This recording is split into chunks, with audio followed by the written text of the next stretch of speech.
What's up, everyone? We're here back again with the Road to Ripped podcast, or road trip if you say it quick. Road trip. Can't even talk. All right, so we're back with the podcast again, and if you're not subscribed already, what are you doing? What are you waiting for? Subscribe in iTunes. I literally thought you were talking to me for a second. No, I was like, what do you mean what I'm doing? I'm here working too. on my acting. I was like, you got me in my head for a second. Yeah, what are you doing? You got to subscribe. You got to be a part of the party. You got to be part of the road trip to get Road to Ripped. Yeah, the road trip army. The road trip army. Yeah, because we're doing we're doing more and more episodes. This one is going to be the real one for the test of time. Yep, and if you didn't know, if you're listening to this on audio on iTunes, you didn't know, we actually have a video podcast too. You can check out on iTunes, also on YouTube, on either of our YouTube channels. We're going to put these on our YouTube channels. So, Kino Body and Christopher Walker. But is that your YouTube channel, Christopher Walker or Anabolic? Oh, it's just Christopher Walker. Yeah. So it actually have two Christopher Walker YouTube. I need to delete the other one, but it's the one that's bigger. That's the one that you should subscribe to. But basically today we're going to be talking about keys to health. There's a lot of BS out there. There's a lot of misinformation. It's surprisingly simple. You want to be healthy. You want to increase health. This goes beyond just looking good. While looking good is a good pursuit, you want to make sure you're not looking good or pursuing the good looks at a cost to your health. So you want to be able to, and you can have your cake and eat it too. You can look good and be healthy. That's what it should be about. It should be looking good and being healthy should be one and the same. But what's happened is we have this physique obsession with people running around that will literally do anything at the cost of their health if it'll make them look better. Yeah. Like these physique competitors that kill themselves. People on all sorts of drugs. Tons of going on crazy amounts of drugs. I've even heard of some of these competitors like just deliberately smoking just so they could suppress their appetite, or even doing lines of cocaine to suppress their appetite. Doing coke before a show. Smoking, yeah. But then not to mention all the drugs they're taking. I mean, it's not even just steroids anymore. They're taking like 3, 4, 5 compounds and stacking it together, and it's killing them. I've talked to actually this one coach that coaches these guys, and he says some of these competitors they're taking so much shit. It's like it ages people so quick too. It ages them. So like quick. you look at a 20-year-old on who's been on a couple cycles of steroids or any of these hardcore drugs. They look like they're 45. It's weird. It's like, come on. If that's not a bad sign, I don't know what is. But their face gets all aged. Yeah, and warped. Yeah, I mean it's pretty easy. Yeah, that's a good way to tell though if someone's using a ton of drugs, but they just age very quickly. And then not to mention when you're so obsessed with like your fitness and physique, you end up creating all this cortisol response, stress response. Yeah. And that's not in the least good for your health. Stress is a huge aspect of health too. So we want to cater, and I know that is, to some people, that's their thing. Like they want to do that. Cool, that's fine with us. Go do it if you want to do that. But we're going to cater to, and we want to help people that are more interested in increasing their vitality through life, their general well-being, having a great healthy body, healthy endocrine system. A great body you can maintain too. Something that's sustainable and that looks good in the process. And not everyone's interested in being totally shredded. Yeah. And also you kind of go through phases in your life where, especially if you work a lot, where you're looking for something that checks the boxes of being convenient and is effective and is healthy. So today what we're going to talk about is a step-by-step framework that we've developed over quite a long time. That's basically this will hit all the bases. This is how you look good and stay very healthy. You need to address these things, and they're set up. If you picture right now, close your eyes or open your mental eye. Picture a pyramid, right? There's the base of the pyramid is the foundation. If you build a strong foundation, you can build a nice strong pyramid. If you build a weak foundation, it's going to crumble on top. It's like house of cards kind of deal. So the foundation is most important. Can I just say two things before we get into the pyramid? Sure. Is that okay? Okay. So on that note of those fitness models, a lot of them that are shredded, they're only shredded for a couple days. So you think, oh my God, he's looking amazing. They spend most of their time actually looking kind of crappy. Take lots of pictures. They take lots of pictures and they get shredded. And so if you actually get to like a nice, lean, strong physique, you'll actually look better than them 95% of the time. Yeah. It's only when they're all you want to look good year round. You want to look good and feel good all the time. Right. And then now that we're going to get into the pyramid, what are, some of the key benefits of improving your health? I mean, there's obvious stuff like, 30, 40, 50 years from now, even 20 years from now, you want to make sure that you're healthy. You don't get a disease. You can live a fit, healthy life for a long time if you have children and everything. But what about directly in the moment? Like right now, what are the advantages of taking? You just feel better. I know a lot of people that pursue only physical pursuits, or not physical, but like more short-term, like physique pursuits where they're going to sacrifice their health in the name of getting that. They can't sleep. They lose their sex drive. Their general well-being goes down the shitter. They're depressed. They have a lot of anxiety, focus, brain fog. You can't focus. So all these things are things and that mood can be stuff too, right? Mood. Yeah, they're just a pain in the ass to be around. Nobody wants to be around somebody that is like that and that's feeling that stuff. And it just is a lose-lose for everybody, for you and for your friends. So like the results that you'll get from nailing this stuff we're going to show you is you're going to feel better. You're going to have better mood, better focus. You're going to not get those common like sicknesses like colds and stuff that come around. And your immune system will be strong. And then you're going to ward off any potential you're just gonna be healthier. You have to you'll be in much better hands for many more years. Yeah, you just feel better, and you're gonna enjoy the journey of improving yourself instead of seeing it as this painful negative thing.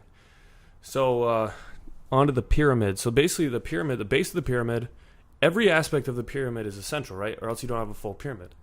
Even the top. But the top is the least important, the bottom is the most important. So from the bottom up, really what we're looking at is addressing micronutrients, addressing nutrition, addressing lifestyle elements, like certain exposure to chemicals.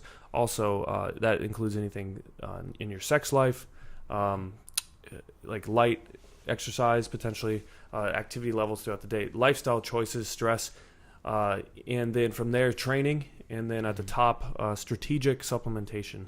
So there's four levels. Five levels. Yeah, 5.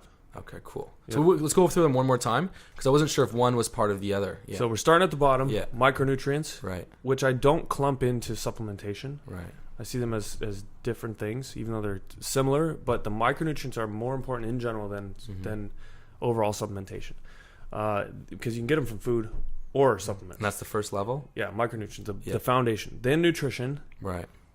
Then, which is an easy way to think about is you think about micronutrients, then think about macronutrients for nutrition. Proteins, fats, carbs, total calories. Yep. And then in developing your strategy there, if you address just those two things, you can be extremely healthy, like independent of even if you're training poorly, whatever. So that's how important those are. So that essentially means getting in the right amount of calories, proteins, fats, and carbs, but also making sure you're eating foods that provide vitamins and minerals and phytonutrients or what have you. Yeah, just enzymes, micronutrient dense foods. Right. Or if you can't do that, then addressing that through supplementation, right? So, but then the next level up is lifestyle stuff, and this includes mostly stress. Like the ability to lower your stress is going to have the biggest impact. It's going to be like 80-20, make the biggest impact on your health. It also includes your sex life, your the chemical exposure on a daily basis, pollutants, that sort of stuff. Drugs, alcohol, everything in there. Smoking, right. And then up from there, training. And, training it's definitely not as important as the other things, but it's a piece of the puzzle. And people train wrong. Like there's an incorrect way of training if you're looking at it in this context, especially training that increases chronic stress levels. Yeah, some people, their training backfires their health. Yeah, it does the opposite of what you want it to do. We'll touch on that briefly today. And then the strategic supplementation, and this can include anything from using supplementation to help with your micronutrient balance, help strengthen that foundation of the pyramid, but then also using things like herbs and other minerals that have specific outcomes that you might be looking for. So this framework is a very, very simple way to visualize your health and to think about on a daily basis. How many levels of this pyramid are you really addressing on a daily basis or improving on a daily? If you improve each level on a daily basis, you're going to be very healthy. All right, so let's kind of break down each layer and get kind of specific on it to leave people some actionable steps. So I guess we could start at the first one with micronutrients. What's your kind of advice for people to optimize their micronutrients through diet? So obviously, if you improve your gut health so you can assimilate the nutrients, that's a good thing. So step one, so improve your gut health. Yeah. Improve your gut health through probiotics of some kind, whether it's through food or supplement. And so if you have gut issues, your body is less able to absorb those nutrients. Yep, and your gut really is an integral part of your nervous system. It's called the second brain. There are a lot of neurons in your gut, and communicates with your brain, and that's really where everything starts. If you think about the system, you eat the food, the nutrients are assimilated in your gut, and then your gut communicates to your brain to do things like stimulate hormone production, which is the most powerful thing you can manipulate. So you want to make sure the first step in the system is really healthy. And are there any foods or things that are interfering with people's gut health? Like I know for some people gluten can be a big issue. Yeah. Do you ever look at the research on artificial sweeteners? Are those not? I haven't looked at much research. I'm sure they're not. They're just a foreign substance. It's a chemical. Yeah. I'm sure it's not great for you. People like to, I guess more like the IIFYM or whatever. They're like, usually they're very pro junk food and stuff. I'm like, maybe that's a bit too extreme, but in general, if you stick to consuming whole foods, micronutrient dense foods, getting the probiotic foods into and fermented foods. So that's like kimchi and sauerkraut. Yeah, kombucha. Dude, sauerkraut is awesome. Kombucha, sauerkraut's awesome. Raw cheese. I love raw cheese. Except once I had a bad batch of. But Chris, but cheese is non-vegan. Yeah, whatever. I'm kidding. Also with the cheese, a specific thing, make sure that you're getting like good cheese. Don't get shitty cheese because there's actually a lot of hormones pumped into it. And usually raw cheese is coming from a good source because they're not, like a lot of these commercial dairy farms aren't producing raw cheese. But there's a lot of estrogen in the fat. So you gotta get like some organic like cheese, shit cheese. Yeah, you want some good stuff. You don't want estrogen in your cheese. You get organic cheese, I believe, doesn't have estrogen. There was one study that found that there was 20 times more estrogen in the fat of cheese than you should have in your body, basically. Or in the fat of dairy, of like regular commercial dairy. But if you get if you get low fat cheese, then it would have less. Naturally. Yeah, the estrogen is, and that's where even in human body fat, you find that a lot of the estrogen is contained in human belly fat tissue. Right. Yeah. So be careful with the cheese. Yeah, be careful with the cheese, but if you get good cheese, it's all good. And cheese is delicious. Cheese is great. Eat good, high quality cheese. It's kind of in general just eat good food. Don't eat shitty food. So micronutrients there. And even meat, like even stuff like beef often gets demonized. But like you get a nice sirloin steak, and that is loaded with tons of nutrients and minerals. I actually met this guy who runs this company called Butcher Box the other day, and I checked it out this morning. Actually, it's really cool. They deliver like great meat to you to your door. It's $129 a month, but you get like 10 pounds of meat every month. So there are a lot of easy ways to find good meat now, and they work with local farms to do that. And then lots of fruits and vegetables. Those will never go out of style. I know. Anyone who tells you that fruit's going to make you fat is lying to you. Yeah. So then step 2. Step 2, nutrition, looking at macronutrients. We've touched on this before, but macronutrients are typically misunderstood. I think it depends on your goal, but if we're talking about health here, we're talking about overall health, which in my mind is if you're optimizing your hormonal health, you're optimizing your overall health. Most people overconsume protein. There's a ton of research showing that high protein diets lead to an out of balance endocrine system, and that by rebalancing your macronutrient intake, you're in general going to feel much better. You're going to sleep better. Your sexual health is going to be better, etc. So the balance of macronutrients. A lot of people like to omit entire groups of macronutrients from their diet, which we don't advise. But you can get. If you're looking at a macronutrient level, basically you want to just balance it. Don't overconsume protein in the name of preserving muscle, because you don't actually need that much protein to preserve muscle. And consuming enough carbohydrates is actually going to help with anabolism anyway. So if you're looking to gain muscle or maintain it. Yeah, dude. And yeah, it's true. A lot of these fitness guys, bodybuilder types, physique types, they've been told that they need to consume high amounts of protein. Sometimes these guys try and get like 50% of their calories from protein. And guess where that came from? Like 200 and 300 grams. The supplement industry. From the protein company. Yeah. Because protein became a big thing back in the 90s. And it very much helps. Like wide-scale propaganda is extremely effective at getting people to buy stuff. So, and that's been around forever. Right. Just that idea. So if you basically incite some kind of panic in a large group of people, like this protein panic, and they're going to buy your protein. They're naturally, because they think that their muscles are going to fall off. If they don't have protein every 3 hours, if they don't have 250 grams of protein per day.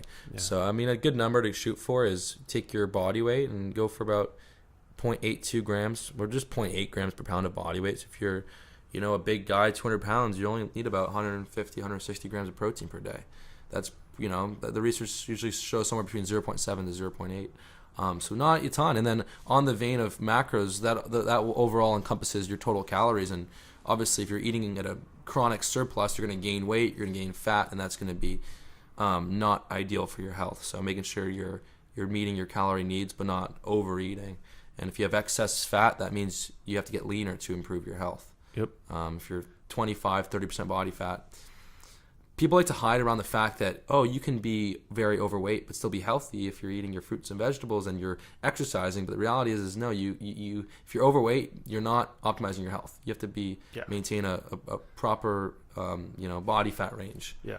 For men, probably 8 to 15%. Yeah, 15's still healthy. Yeah. And then for women, it's going to be higher, but because women, their essential fat is 11% typically, and men it's 3%. So it's about 8% higher. So for women it's probably around 17% to 25%, 26%.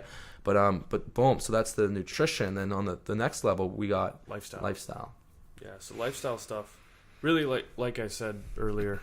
Stress. Anti-stress. If you can, just on this category, if you can work against inducing chronic stress in your body, so lowering cortisol, then you'll be in a good place. And it kind of touches on it, like everything else kind of falls into that category in general. If you're over drinking or doing drugs or whatever, you're stressing your body out. It's going to be, increasing cortisol production.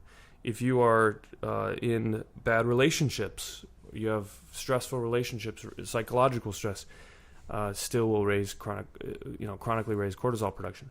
If you are commuting to work 3 hours every day and it's stressful and whatever, there are all these different things that add up. Sleep too. If you're not getting enough sleep. Sleep's so important. And it's all going to affect everything else. So that's the big lever to pull on the lifestyle stuff.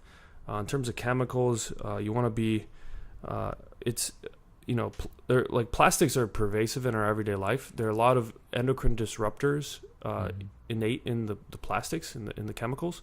So when they leach into our bodies, they act as estrogens typically, and can throw the endocrine balance out of whack. It's literally impossible to avoid plastics. However, you can avoid some. If we're looking for a high leverage point here, don't heat up plastics and consume food or drinks out of heated up plastics. And if you're consuming like a lot of supplement bottles are made out of plastic, I mean that's cool. Just don't keep it at room temperature or below. Don't put your supplement bottles in direct sunlight, for example, and then consume stuff out. You don't want to just heat up the plastics basically, right. Or consume things like frozen meals that are hot when they're poured into the plastic container. Frozen meals. That kind of thing. Just anything where there's heat exposed to the plastics that's getting in your food or drink. That causes it to release those chemicals. Yeah, so you're in general that'll be an easy way to. And if you have a high leverage bottle of water and you're out in the sun, like don't leave it out in the sun. Yeah, stuff like melting that. Into your a little common sense. And then even a lot of these chemicals, a lot of these creams and colognes and perfumes and body washes, they're loaded with fragrances that have phthalates. That's also an endocrine disruptor. So kind of using more organic stuff for your body. Any shampoo. Yeah, using their what was that? Toothpaste, shampoos, toothpaste, soaps, everything. If you look at the labels on these things, and they have like fucking 100 chemicals on them. Because your skin absorbs this stuff. Skin's the most absorbent. It's also the largest organ in your body, and it absorbs everything. So you got to be careful what you put on your skin. Okay, so next up on the list is the training. We want to make sure that you don't need to overtrain. There's no point in, you want to train to lower your stress, to get the best results for what you're looking for. Doing chronic endurance training, for example, is going to only increase cortisol production. So like going running for an hour to 2 hours, doing these. Yeah, a lot of people do like high volume running and biking and swimming and everything. I know I used to be a triathlete, and I was always on edge, always had anxiety, depression, had sleeping issues, whatever. When I stopped doing that, it goes away. So. Yeah, no, I think I heard that humans were. And this is actually a cool book about why zebras don't get ulcers, which goes back to the lifestyles. The chronic stress can be the biggest thing on your health, but also humans, as humans, we're meant for like low level exercise, but then for longer periods, like walking, and then meant for intense, short, sprints or heavy lifting. Stuff of that nature. And of course you can, if you're playing sports, of course you go do aerobic stuff, but a lot of times it's on and off. You're not running for 4 hours, Yeah. So basically, like an easy way to look at this is low level activity like walking, hiking. People don't do that much walking. They just drive everywhere. They sit down all day. Yeah. Walking's so good for you. They'll drive an extra 10 minutes to get a tiny bit closer to the store they want to go. Yeah. I bought a treadmill desk so I can walk all the time. And then heavy lifting. And if you want to really optimize that for yourself, you can check out the Kino Body Quiz. Yeah. And that's really going to tell you exactly what to do. That's over at KinoJourney.com. Or just go to KinoNutrition.com. You get all the information there. Oh, yeah, KinoNutrition.com. KinoNutrition.com. And you get all the information there to do the quiz, to check out some more important stuff for you guys. Yep. And then the last, we're coming up on time here. Yeah. The last thing on the pyramid is the strategic supplementation. Mm-hmm. There are a lot of, basically this is what my whole Truth Nutra brand is based around, strategic supplementation. You look for a specific thing that you want to solve, a specific issue you want to solve. Like low testosterone. Low testosterone. Trouble with concentration or thinking, or wanting to improve your trouble focus. In the bedroom, gut health problems, trouble in the insulin problems. Gut health. We look at specific issues, and then we reverse engineer that, find all the human research that's showing certain natural ingredients that are effective for that purpose. We use the exact dosage in the most bioavailable form of those, and build these awesome formulas that work. And that's how you do strategic supplementation. If you have a specific problem, strategically build formulas that work. And it comes into, if we have the formula that you're looking for, it's definitely way more cost effective to get one of ours. But if you have a different issue, then you can do that exact same process for yourself and find the best ingredients and get them off Amazon or something like that. And do this for yourself. And that's what strategic supplementation comes down to. A lot of people just blindly take supplements. You don't need to do that. And this also comes back to the micronutrients too, right? Exactly. If you're deficient in certain micronutrients, eliminate that deficiency, and you're going to feel much better. That's part of the strategic supplementation.